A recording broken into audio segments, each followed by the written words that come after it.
Hi everyone, thanks for joining us today. I am chatting today with Alex Standley. Alex is a personal stylist and she has a business called Luxe Leopard Lifestyle. Have I got that all right, Alex? Yeah, it's a bit of a mouthful, isn't Just it? checking my words.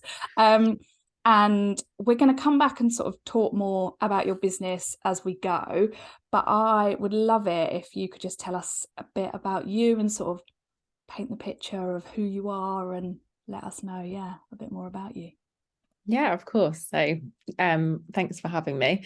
I'm Alex, and I am based in St Albans. I feel like I need to it's like a dating profile or something. Yeah. Like 36. Yeah, I'm married. I love um, but yeah, I've lived in St Albans for about 8 years. And prior to that, was in London, and I've got a very gorgeous 3-year-old, soon to be 4-year-old, this month, which I can't quite believe. And yeah, married to my husband Carl, who is grounds manager at Wembley Stadium. So it. he's got quite a high profile, busy job as well. So we like to keep each other on our toes. Yeah. Occasionally see each other. Yeah. Yeah, just when we feel like it.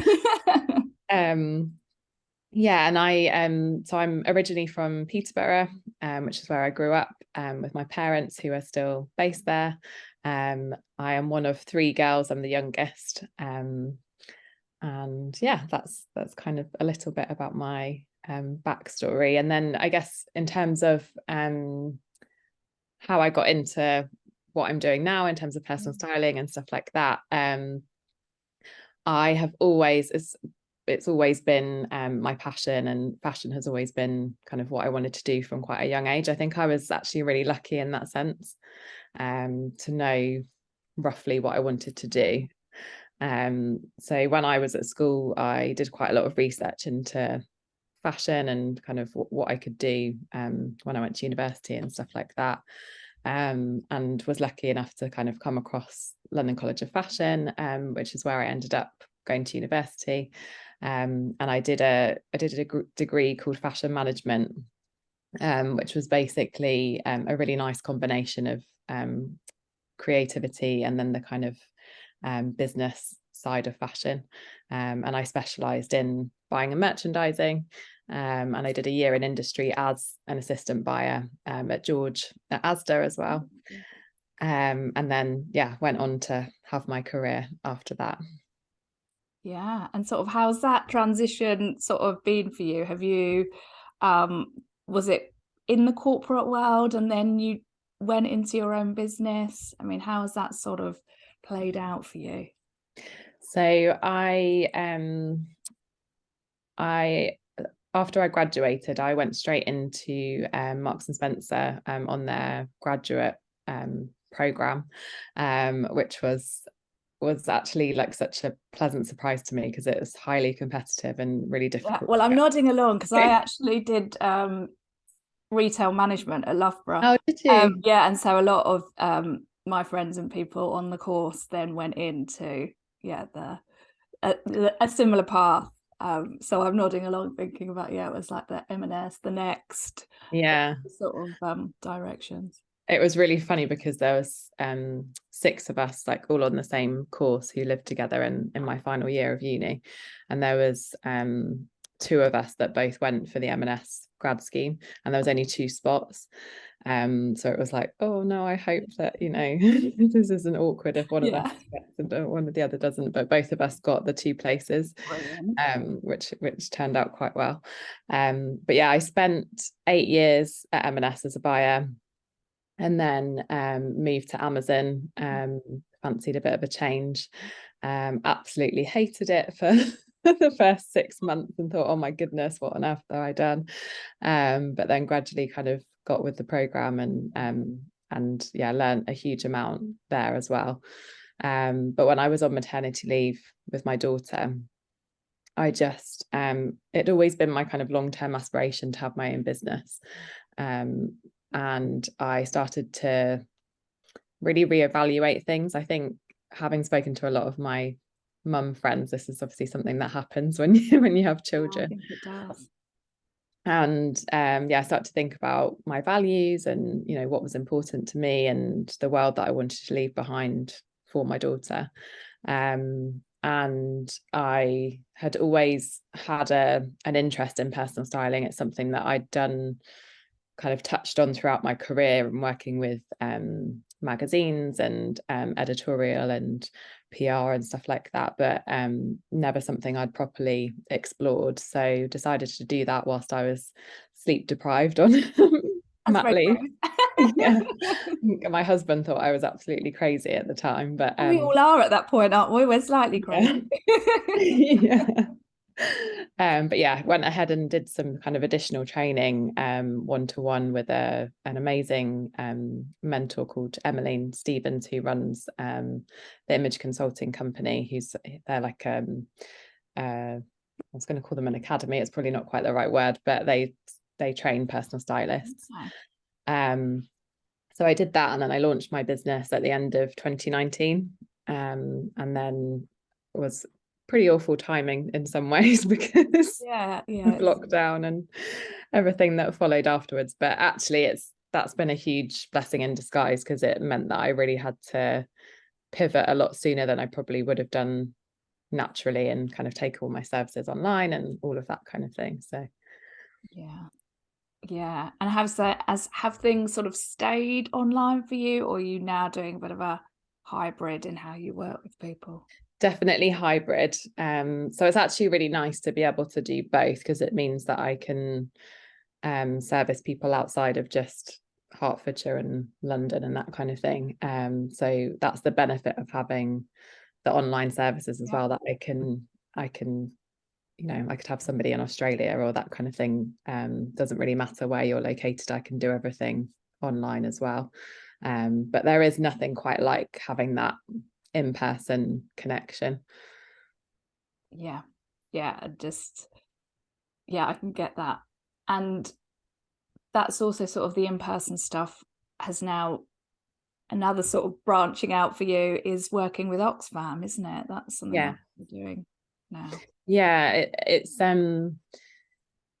kind of going back to what I was saying before about my values and my purpose in launching the business.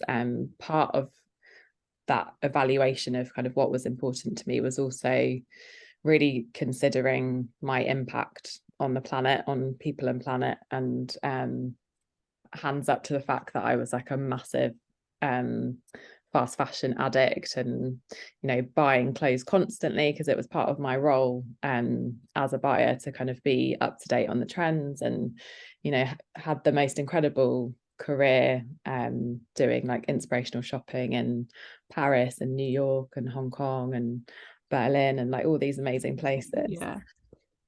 And that obviously the shopping comes kind of with the territory. So it was part of that whole evaluation that I decided that, enough's enough, and need to start really being more conscious and thinking about my impact on the planet. But also that I really wanted to make sure that my business was supporting things that were meaningful rather than, adding to the problem. So alongside the fact that I try and support my clients to create more conscious shopping habits and shop secondhand and that kind of thing, it was also important to me to support charities that were doing really important work. And I just happened to establish a really strong relationship with Oxfam kind of through that process. So I really, really enjoy working with them. It's such an amazing team, like in the store in St Albans. So I offer my personal shopping service there. But I also do events with them, and go and help out sometimes and do lives in the store and that kind of thing. Because I mean, inspired by you and the work you do, when because you have a Facebook group, and when you're posting in there, you do a lot about sort of sustainable shopping and charity shop purchases and things. And then I started to go in a bit more, but sometimes it can be a bit overwhelming. You're just seeing. Definitely. I know they do an amazing job sort of sorting through, and everything. But sometimes you sort of go in, you're like, oh, but there's some real gems in there. Yeah, definitely. And I think that's the feedback that I get from a lot of my clients, particularly those that this is quite a new concept to them, and they're so used to shopping the high street where it's all laid out on a plate for you.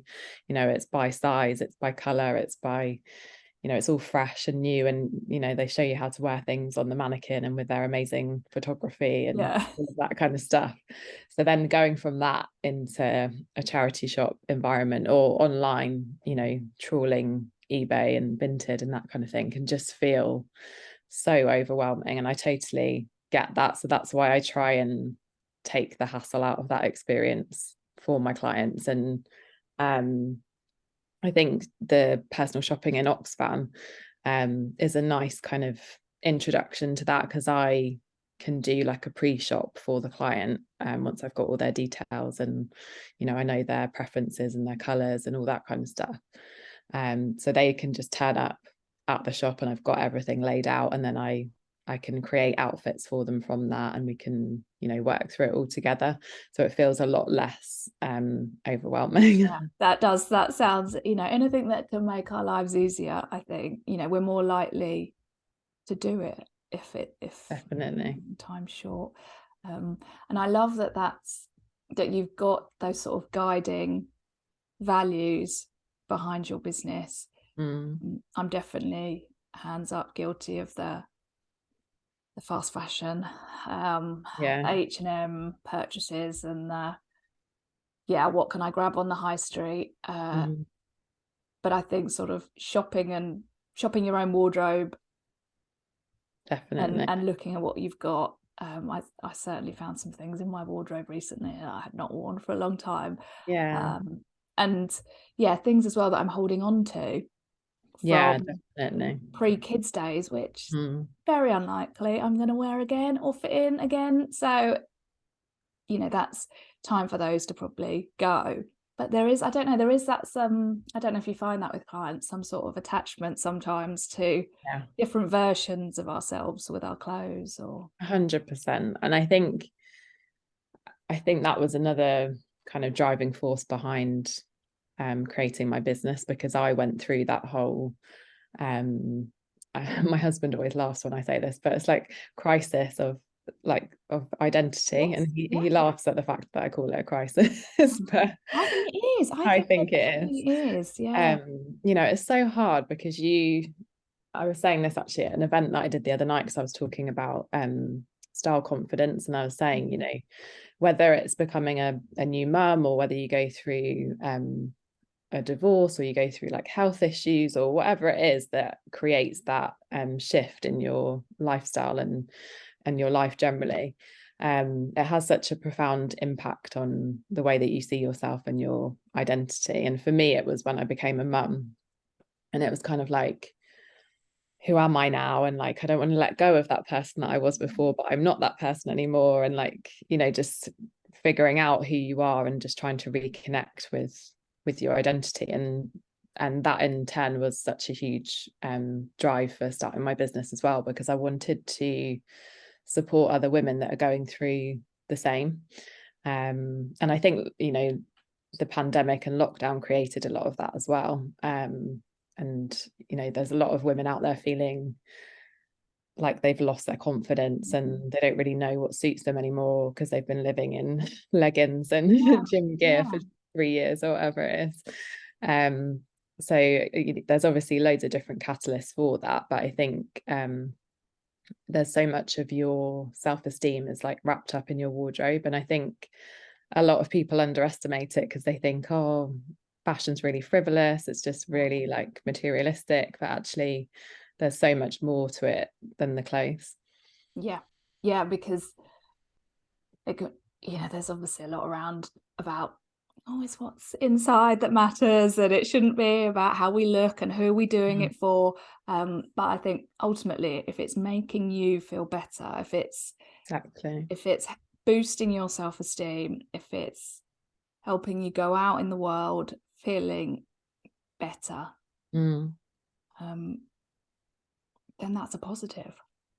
And it's so powerful. Like, and I just see, and I knew that before I started out on my business, because obviously I've seen it from working in the industry, but to actually see firsthand like the transformation that it has on people's confidence is huge. And I think even with myself, like going through lockdown, I got stuck in a bit of a rut where I was, I had gone back to work after maternity leave part-time, and I had a 1-year-old at home with me because she couldn't go to nursery, and my husband was out working, and I was just like having meltdowns on the regular.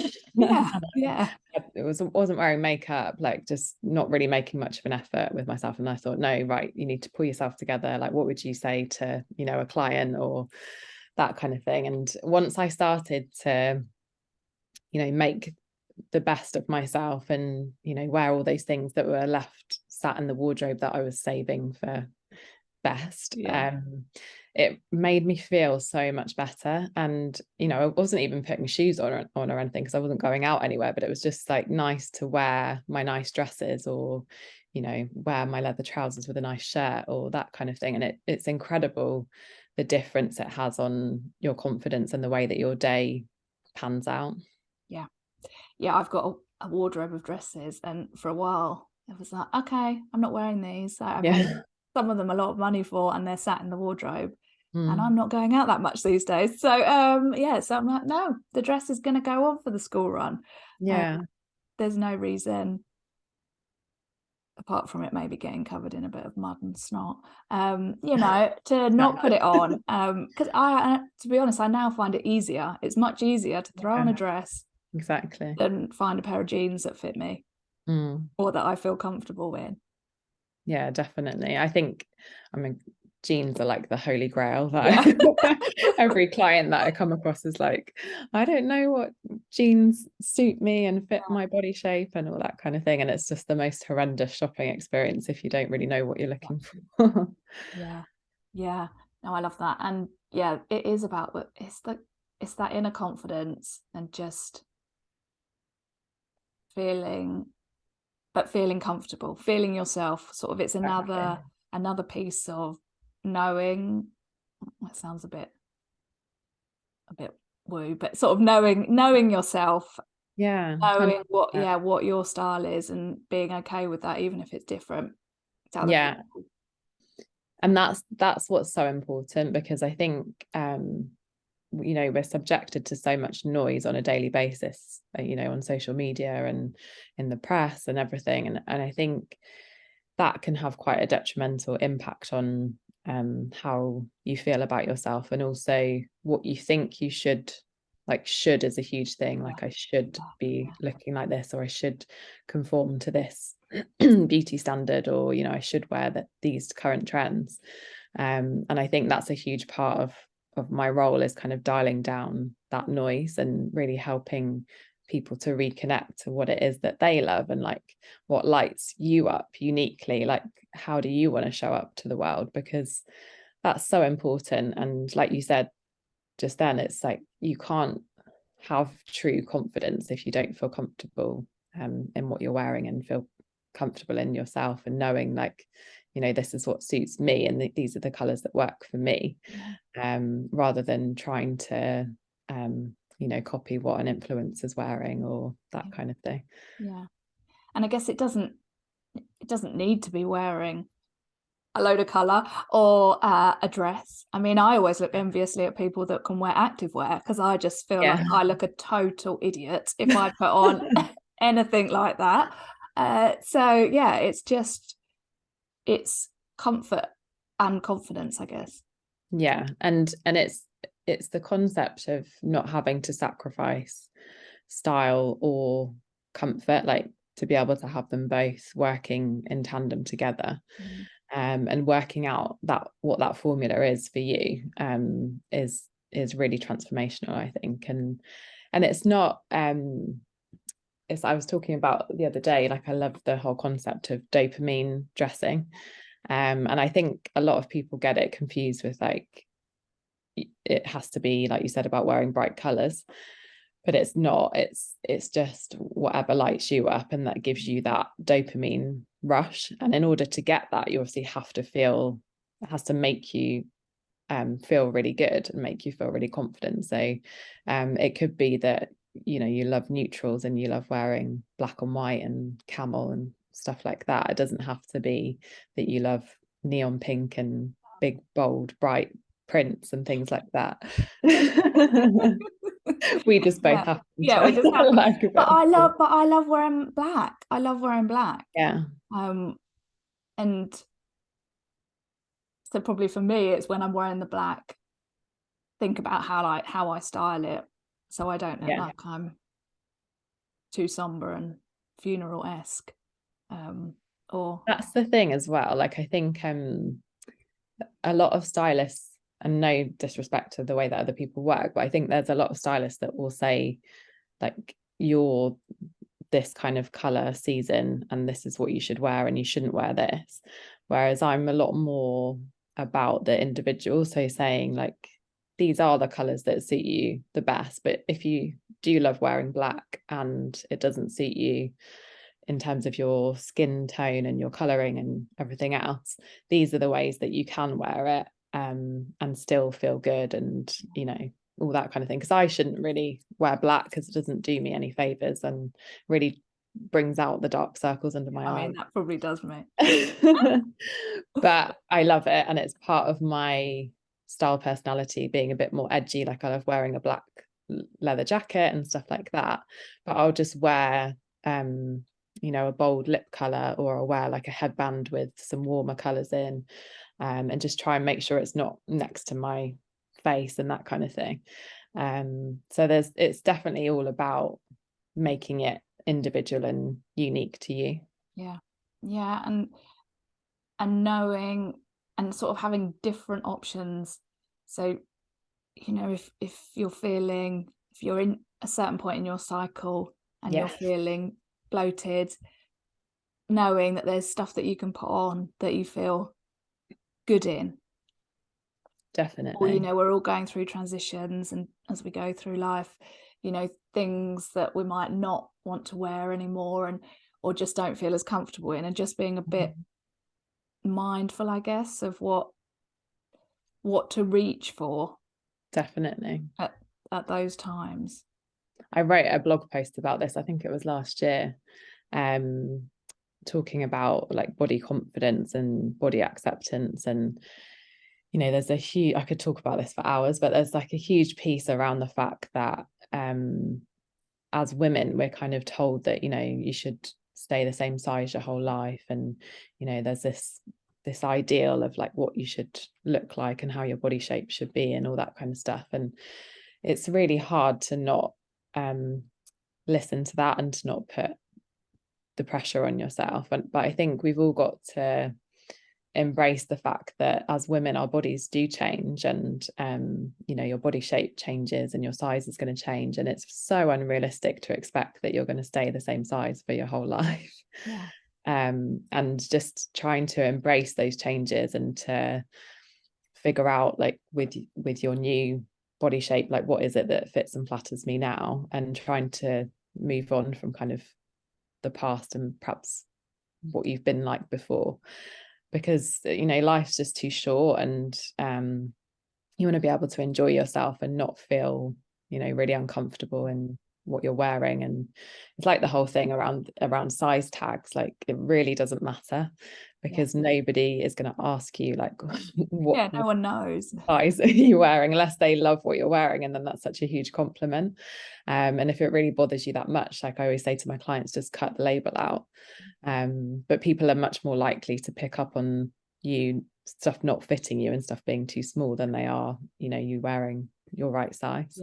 But I think as women, we've just got this this kind of, like, it all comes back to social conditioning and, you know, media and everything else, but we've just got this fixation of, you know, I don't want to go up into the next size and that kind of thing. But part of what I shared in this blog post was my experience in the industry as well, of there's so much inconsistency in terms of size, and obviously with each individual retailer will have their own size blocks, and they will they will vary across the board. They'll use different fit models. Some of them don't even use fit models, they'll just fit on a mannequin, which I think is quite obvious when you go into the changing rooms and Zara and that kind of thing. But we always like internalize it, and we always like, you know, say to ourselves like, oh, I've put on weight, and you know, I'm fat, and like this, that, and the other. Yeah, rather than thinking like, you know, they've done a really bad job on this and they haven't made it fit properly. That would never be like our first assumption.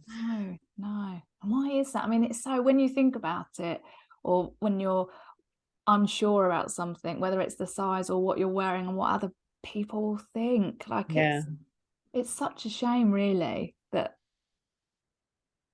that's where we've ended up. I mean, I know really it's not to generalize everyone, but I think there is quite it's almost ingrained to some extent. Definitely.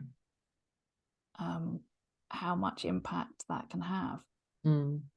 It's something I'm really aware of as well, bringing up a daughter, and not, you know, being really careful about my language and, you know, how I talk about myself and how I talk about her, and, you know, all of these kind of things. I think it's definitely made me a lot more aware of that I want to make sure that she doesn't grow up in the same kind of environment that we perhaps did when things weren't perhaps as advanced as they are now in terms of our understanding of all of that kind of thing.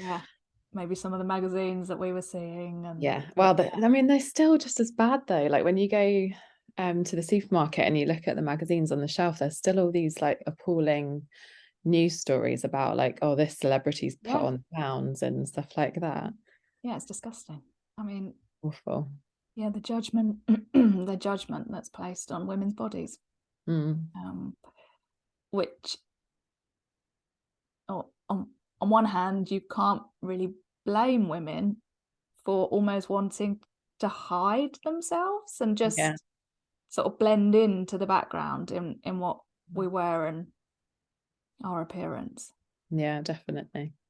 And like you said, in terms of embracing like going through change and stuff, it's you know, with the menopause, and even like you were saying in terms of your cycle and how things change. I work with quite a few women that are going through the menopause or perimenopause and that kind of thing, and the natural kind of default is to like cover yourself up and, you know, wear like things that don't draw attention to you, like, you know, dark colors and neutrals and stuff like that. And it's amazing to see what a difference it makes to women when they start to embrace it a bit more and start to you know, even like, I'm a huge advocate for like for tucking things in. And whenever I say this to people, they're like, oh my god, no way, like no I don't way. want to show my stomach, I can't do that. I hate my stomach because it's my worst problem area. And eventually like most of my clients come around to it, because once they've got the confidence to try it, they can actually see like, oh my goodness, like this actually makes my shape look better, rather than trying to hide it in like bigger, baggier stuff. And seeing that transformation in confidence is amazing. But it is sad, like you were saying, that is our kind of default, is to try and hide it and kind of hide or suck in, or, you know, hold the stomach in, and, you know, you don't even, sometimes you're not even sure you're aware you're doing it. No. And I also know if I'm almost a bit sort of stuck in a rut and reaching for the dark colors or the not making an effort, it's like, okay, what's going on with me here? Sort of start to notice it in myself. Very true. And then as soon as you sort of go, okay, put the really old joggers away, Laura, treat yourself, put something else on, because it makes a difference. It really does. And do you, I mean, you've talked about this bit in sort of what we've already said, but the impact on your clients, I mean, it's not just they've got new clothes in their wardrobe. I mean, some of the time it's what they've already got, I know, but the impact on sort of their well-being and confidence, it's a bigger thing, isn't it? Definitely. I think you know, even just with that example that I was giving there about the menopause, like it obviously has such a wide impact on so many different areas of your life. And I think getting to grips with embracing your body shape and, you know, finding a wardrobe that makes you feel good. And it's obviously not, it's not just about how you look, it's about how you feel in terms of comfort, in terms of, you know, having the right fabrics that aren't going to make you even hotter than you already are with like hot sweats and Yeah, stuff like yeah, that. So, you know, having a wardrobe where you've got natural fabrics and fibers and that kind of thing is really important as well. And making all of those little shifts can really make a huge difference to your mindset as well. And then that then has a really positive impact on your day-to-day life. And one of the clients that I worked with, I still work with her, but I've worked with her over the last couple of years.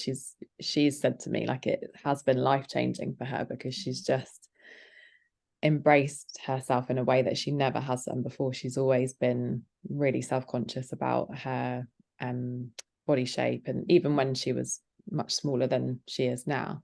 And it's always been something that she's never really got that much enjoyment out of her clothes, whereas now she almost has to rein herself in because she loves it and she gets so much joy out of just, you know, going to a charity shop and buying a few new bits or styling stuff in her wardrobe or that kind of thing. yeah, yeah. It's powerful, and it's taking, it's another way of taking time out for yourself, to putting yourself more center stage. Yeah, and that's what a lot of my clients struggle with in the beginning. It's like I had a client last year who said to me, she sent me a few messages after she'd booked in saying like, oh, I just feel really guilty Yeah, because, you know, I'm a mum and, you know, I shouldn't be spending this money on myself. I should be spending it on my kids and all of this kind of thing. And it's that leap to kind of make the investment in yourself, not just financially, but time yeah, as well, can be a big step for a lot of people. yeah. But everyone's like, we're worth it. Everyone Exactly. watching is Yeah. worth it, and then that's role modeling. If you've got children, role Mm, modeling to them. You know, what is that saying? And if you're more confident and happier, and that's going to rub off on other areas of your life. it's definitely like I always say it's like a form of self-care, Yeah, just investing that time in yourself. And even if you don't work with a personal stylist, just investing that time in, you know, going through your wardrobe and having a clear out. And it's so therapeutic making the time to do it. And I think we can always say like we haven't got time to do things, but actually just carving out that time for you, rather than seeing it as a chore, seeing it as like an investment in time on yourself. yeah, even if it's one drawer to start with, and Yeah, just going just do through it bit by that. bit. Yeah, yeah, it's another bit in our sort of toolkit of Yeah, putting our some time aside for us. Yeah, I love definitely. that, Alex. I love that. And so if you, I mean, if you were talking to your younger self or someone else that reflecting on the sort of journey you've been on, Mm. do you have sort of any words of wisdom? What have you sort of learned along the way? Oh gosh, so much. Other than, you know, what you wear matters. Um, I mean, I personally have been on a journey myself as well with you know, like perfectionism and always, and I'm quite a like ambitious, driven person and quite a like high achiever in that sense. And I think I've definitely been on a journey of realizing that a lot of that stuff doesn't really matter, and to try and live in the present a little bit more, because I think especially having the career that I've had in the fashion industry is kind of, you're always thinking about the next thing and the next Yeah. thing, Okay, I get and that. like what's the, not even just I guess within the role, like what's the next trend and all that kind of stuff, and you're living like a year ahead in what you're doing in that sense, but also in a sense of how can I get to the next level, like how can I get Yes, up it's a the, competitive industry, isn't it? yeah. And I think it's taken me a long time to kind of step back from that a little bit and to recognize that because I wouldn't even stop to really celebrate my achievements or my milestones or things that I'd achieved in my life, not just in my career, but just in my life in general. And I think there's so many women that are the same. So yeah, just trying to learn to live in the present a bit more. And I say learn because it is a journey. Yeah, I think, yeah, well, I think it's a work in progress, isn't it? I mean, Absolutely. it's almost like it's a habit, it's a skill. Yeah. To start doing that and noticing and being in the moment. And when Definitely. you've got a lot of going on, you're a busy person, it's hard to juggle it all. Yeah, definitely. And are there other things you do for your well-being to sort of make sure that it doesn't get too much or that you don't feel burnt out? Yeah, I've actually introduced quite a few things over the last couple of years. And I got back into exercise, which has been something which I've made kind of non-negotiable, if you like, in my schedule. So I work once a week with a PT, and that's like my Saturday morning. And even if I have to take my daughter with me, like I will always do it, like without fail. Yeah. But during the week, I'll get up in the morning early, so that I can work out, just even if it's just a bit of yoga, or I've got the Joe Wicks body coach app, so I'll do like do that. 25 minutes of HIIT or that kind of thing, and it's just a short session, so I can make the time for it by getting up a little bit earlier. Do it first thing in the day. Yeah. I mean, if there's distractions throughout the day, it doesn't get done. No, exactly. And I know that of myself. And I know that by the time it gets to the end of the day, I just feel absolutely shattered. So there's no way I'm going to motivate myself to go and do a HIIT session at that time.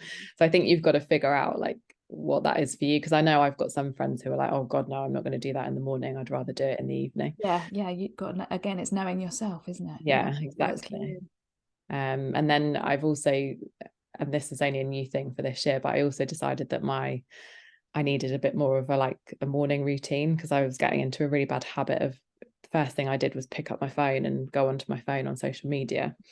And so I've decided that I get up now and journal, literally for like 5-10 minutes, not very long, but just to have that time where I just sit by myself and just, have that time, like we were saying, carve the time out, and then go on and do my exercise or whatever and start my morning.